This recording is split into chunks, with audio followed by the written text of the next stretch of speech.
and welcome to Billy Bob's Album of the Month. For the month of November 2023, I am featuring an album, Drones, by the band The Display Team.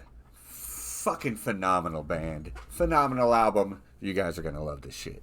Right. I managed to get a hold of a couple members, and we had ourselves a little interview, which I'm about to segue in here in a second.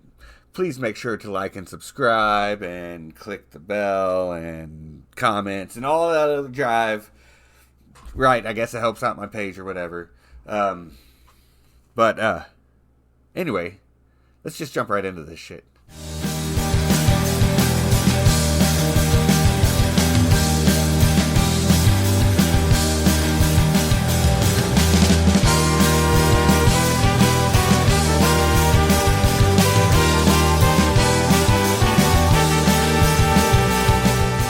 How did you guys first get into music? Stanley, would you like to go first? Sure, Josh, thank you. I first got into music when there was a drum kit in the shed at my father's house.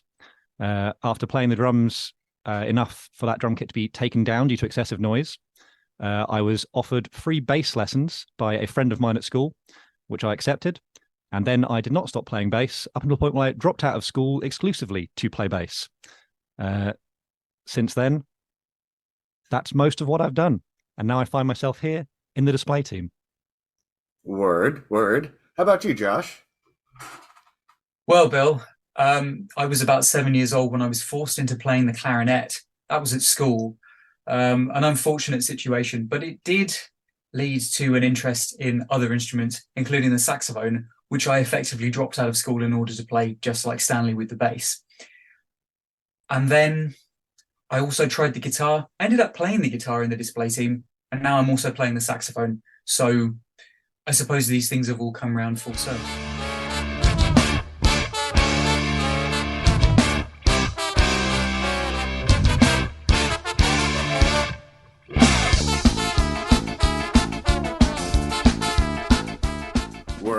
Word. Were you guys in any other musical projects before this? Mumra? Well, Josh, would you like to answer this question? sorry, there's a little bit of a lag. Different parts of the same field, Billy. The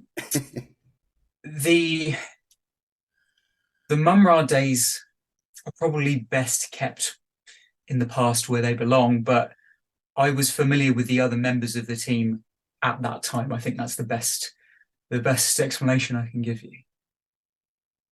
Word. So you want to just kind of glaze over the Mumra is what it sounded like. I mean, because I listened to the recording. It's not that bad. I mean, it's really funky. Like, reminds me of some early tubbering. It's quite phenomenal. I've heard that comparison before. Sorry to cut you off, Stan. I have heard that comparison to Tubbring before, actually. The Mumra one. Also a good band. I see you have a Blue Meanies poster in the background. Also a very good band. And I've also heard comparisons between Mumra and the Blue Meanies before. So I think we're probably on the same wavelength there. Word. Interesting. I'm actually interviewing Chaz from the Blue Meanies on Sunday. That's fantastic. I'll be sure to catch that. Yeah, so you guys are both going to be featured during the same month. It's going to be awesome. Oh. Very glad to hear it. With regards to Mumra, I'd like to say that we're not necessarily trying to glaze over it at all, because the music is still available online for all our fans to enjoy. It's a great record. I was personally unaware of Mumra at that time, and would not become aware of the display team until some years later. So it could be an area which Josh and I are unable to give many relevant details on. Word.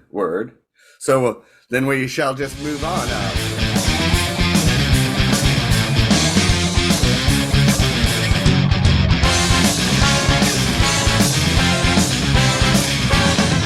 When did you guys first join the band? Was it around the Rory Sponge single?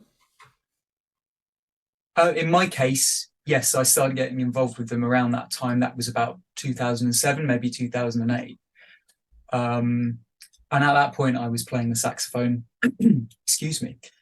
It wasn't until 3 years later when I picked up the guitar in order to join the band that I really became a proper member of the team. And I think probably a good moment to hand over to Stan to tell you about how he joined, which was a few years down the line from that. That's exactly right, Josh. For a long time, I was really no different to yourself, Billy Bob, a display team fan. And it wasn't until, I believe, 2016, indeed my birthday in 2016, when I first went to see the band live. Previously, I'd only experienced the band on records, these records being Drones and, of course, Shifts. I think it was the Shifts launch party that I first attended.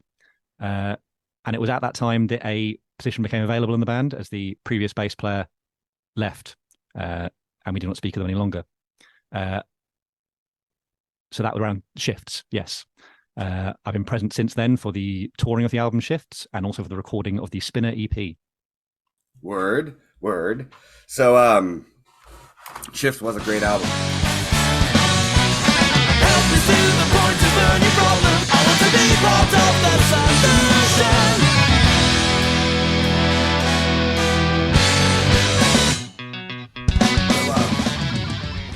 Let's jump back to Drones. You said you were on the Drones album. That's the album that I had come across, and it's the most available on the line because I mainly use the YouTube Music app. I'm not much of a Spotify guy, right? And Drones is the only one available on YouTube Music.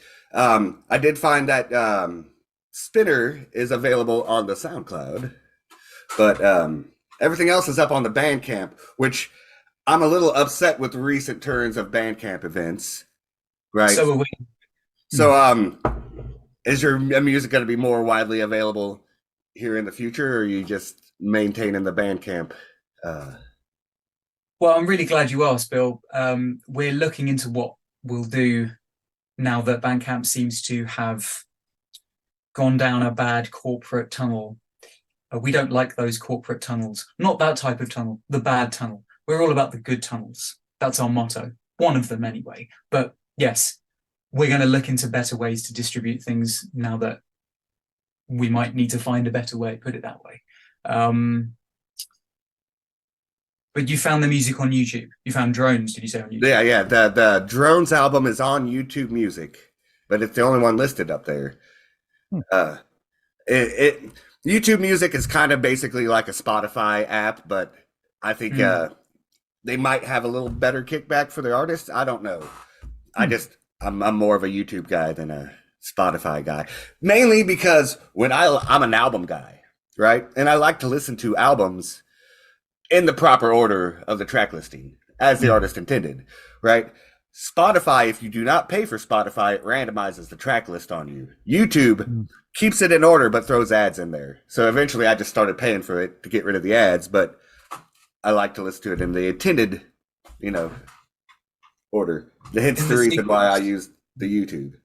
Absolutely. Yeah. And that was the way that display team albums are made to be enjoyed. So I appreciate that's the way you're enjoying them. Of course, in future, we really would like to make all of our music available on as many online platforms as possible for all of our fans to enjoy online. I mean, it's not always people can choose to experience the display team live. Yeah. For I am way over here in the Ozarks.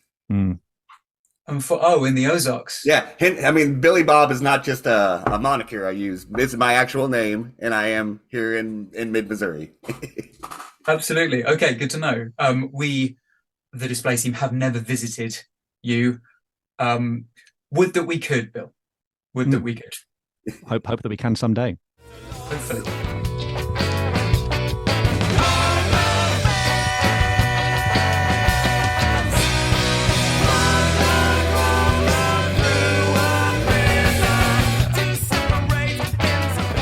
So tell me this, what is a time signature and why don't you guys use them? Well, I'm really glad you asked that, Bill, because I think it was Frank Zappa who was asked a similar question in an interview once many years ago. Obviously, he's dead now. But at the time, being alive, he was able to say that everything is in some meter, some time signature. Some of them look more complex when you write them down. Some of them feel more complex if you try to play them. But everything is in some meter. So I don't know. Is there a specific example that you'd like us to break down? Or No. I'm just being silly. You're you guys even jump into polymeters sometimes. It's phenomenal. I'm digging it. I'm digging it. Right. I don't know if you can tell. I do have a Frank Zappa tattoo as well as a King Crimson tattoo. So I am very nice. aware of different time signatures and meters. I just find it hilarious because it's hard to pinpoint some of you guys' rhythms sometimes, and that's one of the things I love about your band. Thank you very much. That's very kind of you. Those are. I realize you haven't made a direct comparison there to the people who you have tattooed, but that's a compliment. So thank you very much. Some people like to count, whereas others feel their way through these things. I personally don't like to deal with the numbers if I can at all help it, but it sounds the same. Word. I like how every time you get close to that mic, your face disappears right there. It's entertaining. You don't need to see all my face when I'm speaking. That's right. This tummy cock is pulling teeth, spinning freely as a turning wheel from underneath the machine. No more privileged positions over and out. So you were around during the drone days. Tell me what that was like, recording and experiencing that album. Well, I might have given a slightly misleading answer before. I was touring with the band, playing the saxophone at the time, but I didn't actually play on the recording. Word. I can give you some insight, however, because I was around the other members of the team when they were in the studio. There was a sense of, I suppose, excitement at the time because it was the first time the display team, after the Mumra days, had made a full-length recording.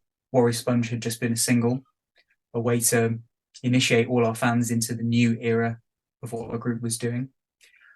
And then with that established, the other guys had come up with an album's worth of tracks, which I played live with them.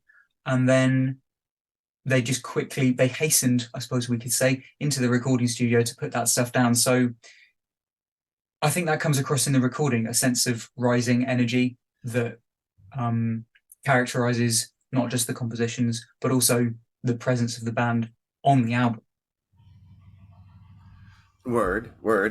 And I hear the way that you guys set up the vocals is very I almost want to say Gentle Giant. You guys listen to a lot of Gentle Giant, don't you?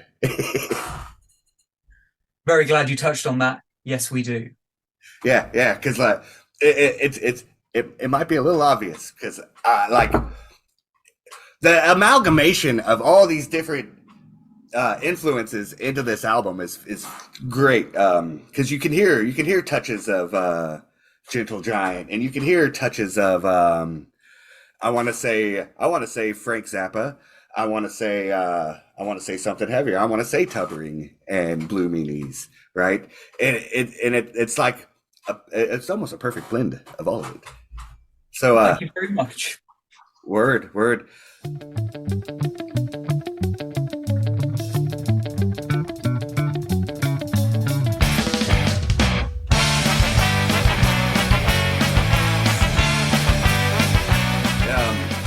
Let's move on to this shifts. You guys crowdfunded shifts. Tell me how that went down. Stan, I suppose I'll handle this because I was present for the. It would be best to, yes. Righto. Yes, Bill. Is Bill all right? Would you prefer Bill? That's perfectly fine. I go by Bill, Billy, or Billy Bob. Okay. Well, let's see how we get on. Bill, we did crowdfund shifts, yeah, and that seemed to go really well, better than we were expecting. We had set a target. We exceeded that target. That was really pleasing. I think there were one or two members of the team who at the time felt skeptical about launching that kind of appeal for funding.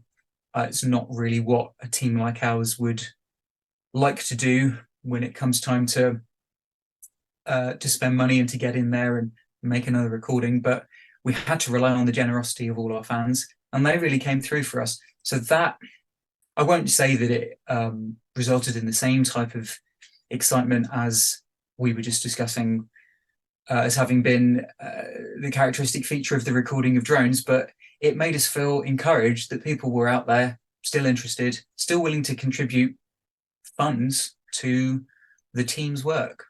And if you want me to go on, I can talk about how I think what the sonic comparison is between the two products. Yeah, that'd be awesome. Okay, well, Shifts to me is sonically an improvement on Drones in that the mastering is better. The mastering of the album Drones has an icy quality to it that can leave one shivering. Shifts, on the other hand, has a warmer, I think more live sound, which is easier for all our fans to enjoy because it's less wearing on the ears.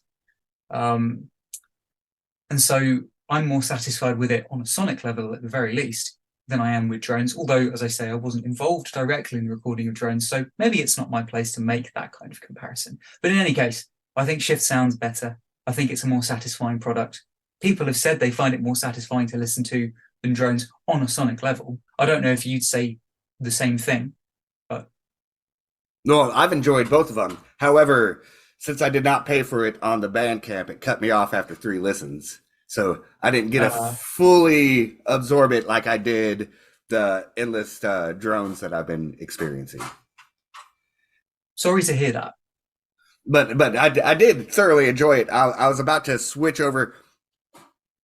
I got Chrome on my phone, and I also have the Safari, so that gives me 6 more listens if I choose to use those paths to listen to them. But yeah, I really dug that album. What's your opinion, Stanley, upon the difference between the 2 albums as a fan? I would say that as initially a fan of the album Drones, that album was a fun album with maybe more of a frivolous feel to it, whereas Shifts takes a more serious stance sometimes. I would say a slightly darker sound. Much of the songs we play live, I should say, are from the album Shifts, because they're, well, partially it's because they're comparatively more recent, and it's nice to keep more recent songs in circulation, but also because they're heavy and impactful and make really good use of the range of voices in the band, I would say as well. Like I said, the first time I ever saw Display Team live, which actually the only time I saw them live as a fan and not as a team member, was at the launch of Shifts. So that was the first time I experienced any of those songs, and I can remember those were all hitting me very, very hard, like the weight of the vocal harmonies, the complexity but aggression of it was something that I really enjoyed. So it was a product that straight away I wanted to get my hands on, and actually had it signed by all current team members at that time.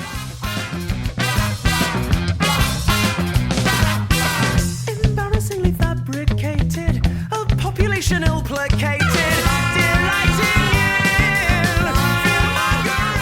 you. So as a joining member, the like we were talking earlier, the meters and time signatures are quite complex.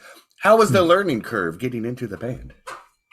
Not so bad, actually. I think that if you as I do, and as by the sounds of it you do, Billy Bob, love the music, you can listen to it again and again and again and again and again, and eventually that just becomes part of you. So there are times when I'm counting, but if I can ever avoid counting, I don't count at all. I know the songs, I experience the songs, I'm part of the songs, and that's also how we often work, or how I often work with a lot of the writing. There are times when you need to count, there are times when you need to work with it, there are other times where you just need to soak in it for some time. Word.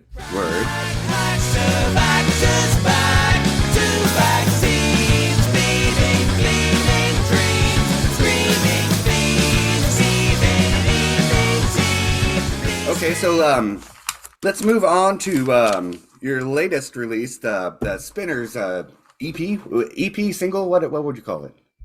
I'd say it's an EP. Yeah. EP. Yeah. Tell us about that. Josh, would you like to go first? No, I think I'd like you to go first. Oh, wonderful. Okay, so Spinner was my first and currently only completed recording project with the Display Team. Let's see, that contains the songs Russian Doll, When, and Crackpacks. Goodness, what can I say about that? 2019. It's 2019? Yeah. God. It says October 2019. I'm so glad you'll have the answers when I don't. Spinner. Stan, would you like me to jump in? Perhaps you should. It seems that I've forgotten everything about the EP Spinner. Okay, I would be very happy to take over from you. Like we've established, it was recorded, well, it was released in October of 2019. We recorded it in the 6 to 8 week period leading up to that. And I remember that summer being very hot, the last summer before the COVID-19 pandemic started. It was a very close and in some cases oppressive summer as far as the heat was concerned. I'm sure that our summers probably feel more like autumn or winter to you, Bill, but we were sweltering in a very small recording studio as we worked and labored and sweated literally over the recording of 20 minutes worth of music. That's the main recollection I have of that time, of the heat that forged, I suppose, a brief but intense snapshot of what it is that we're up to musically at the moment. I just picture a bunch of you guys crammed in a small shed like the Cardiacs. Oh, right. Yes. Like the fairy tales from the Rotten Shed, right? That'd be the one. That'd be the one. Good band. One of my favorites. One of ours too. Yes, it was somewhat like that. Just as long as you didn't have a Jim in his underwear, you know. There was a period where myself and one of the other members had to resort to stripping down some of the way. There is pictorial evidence of that, but we won't share that with you here because I very much doubt that our fans and yours want to see it. But suffice to say, Billy, that did take place. Such were the conditions under which we were recording. Not so comfortable. Word. So, as he reflected upon it, Stanley, did more pop into your head? Did it revive your memory of said situation? Yes, although perhaps not necessarily information that you would be looking for. Now I mostly remember being sweaty and taking breaks to get cold drinks and meal deals from nearby supermarkets and the like. The recording process was a recording process. Like Josh said, it was brief. It was quick. We were really trying to get these things done and through. And as you've identified, they're quite long songs with quite a lot going on. So that's not always possible. It's not always feasible. But we played our parts. The songs came together. And here it is available currently on Bandcamp and I believe on Spotify, and not YouTube Music, unfortunately, by the sounds of it. So we'll have to rectify that when we get a chance. It's on SoundCloud. Yeah, nice. I think that the musical style of it is actually very varied for an EP of 3 songs. I think that Russian Doll is more of the pop end, the light end, the accessible end of what Display Team does. When is more dark, I would say, more dark and kind of introspective, and then Crackpacks is kind of more the heavy and kind of forceful end, the epic and grand end maybe of what Display Team does. I think one of the main things I enjoyed about that EP, being part of the creation of it, part of the creative process for it, is that it is very varied. It does allow people who are maybe new to what Display Team does to get into those sounds very quickly. Yes, it does have a nice spectrum to it, musically. Thank you very much. Yes, I agree. So, you guys didn't have much time to promote it before that pandemic hit. Let's see, October to what, February, March? When did your first lockdown go into place? March of that year. So you're right. It was only a brief window, and we did go on tour in October. I think the tour started the day after the EP was released. We toured for about 9 days. Those gigs were pretty good. And until very recently, they were our most recent gigs. Actually, at the moment, we're playing more gigs for the first time since then, which is a revelation. Yeah, I saw that online. It seems quite exciting. I would love to go see you guys, but like I said, Ozarks. So we're ready if you are. Absolutely.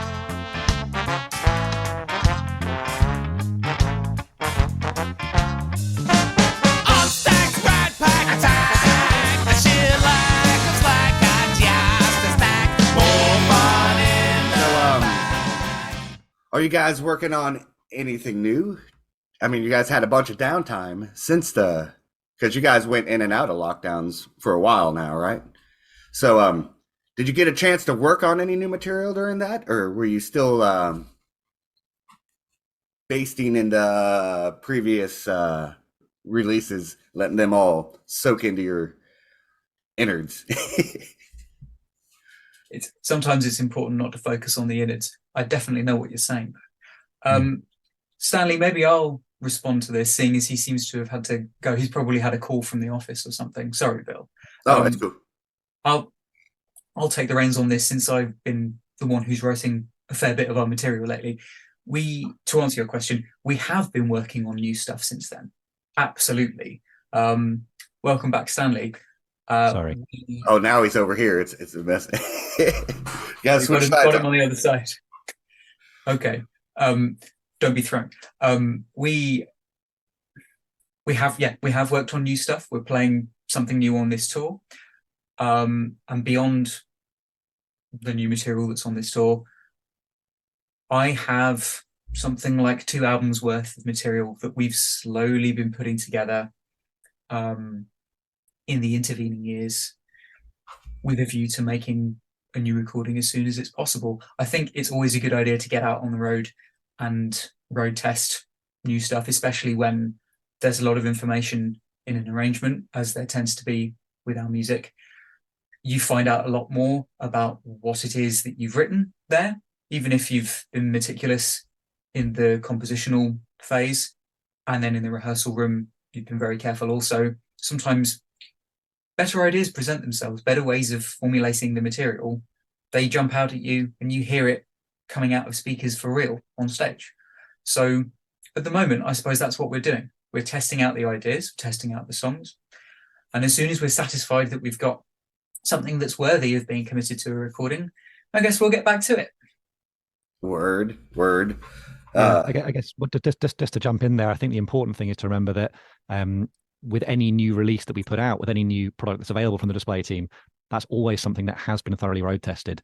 And with the lack of gigs, we've not been able to road test them. As Josh says, it's just so important that anything we do release has been gigged extensively. So feel assured that when we do release something, that will have been the case. Word. When I was talking with Kevin Gibson from Tubbering, he said the entire Zoo Hypothesis album was written whilst on the road. And if you listen to that album as opposed to any of the other albums, it's a lot heavier because the energy from live gigging will come through on the album. Was quote from him. Absolutely.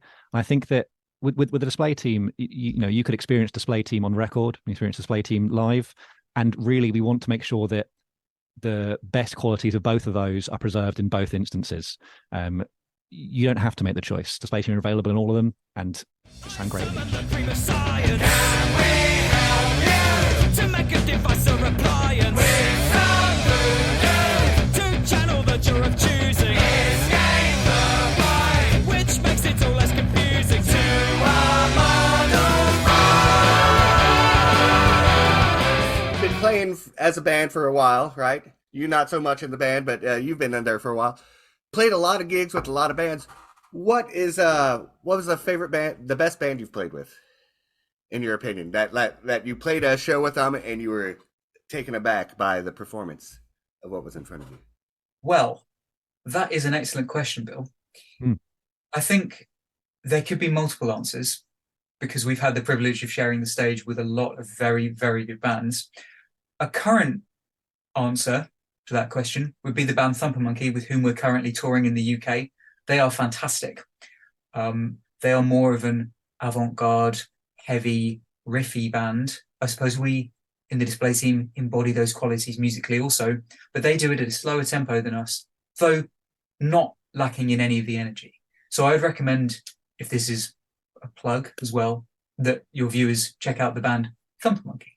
I can also recommend, and this touches on, I believe, a previous interview that you've done with the band Ultrafauna, I can recommend the band APAT, or APATT, that members of Ultrafauna also play with. We've shared the stage with them on, I think, one occasion in the north of England, and they were fantastic. A very eclectic blend of all kinds of music.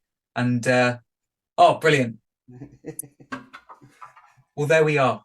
I wholeheartly recommend that band, and we had a fantastic experience sharing the stage with them also. Stanley, do you have anything to add to that? Those were the two of the bands that I certainly would have mentioned. Touring with Thumper Monkey recently has been a wonderful experience. I would absolutely recommend anyone who enjoys the music of the display team to also listen to Thumper Monkey. I enjoyed sharing a stage with Spratley's Japs. How informative was that? It was awesome. It was awesome. Please make sure to go over to their Facebook and Twitter and whatever social medias they have and like them, follow them. Go up on their Spotify and follow to get all the albums that they have, or you could hop over to YouTube Music like me and just get the drones, which I'm sure they're going to remedy soon. Or you could get all of it on Bandcamp while it's still up there. Like I said earlier, like, subscribe, all that jive, and I'll catch you next month.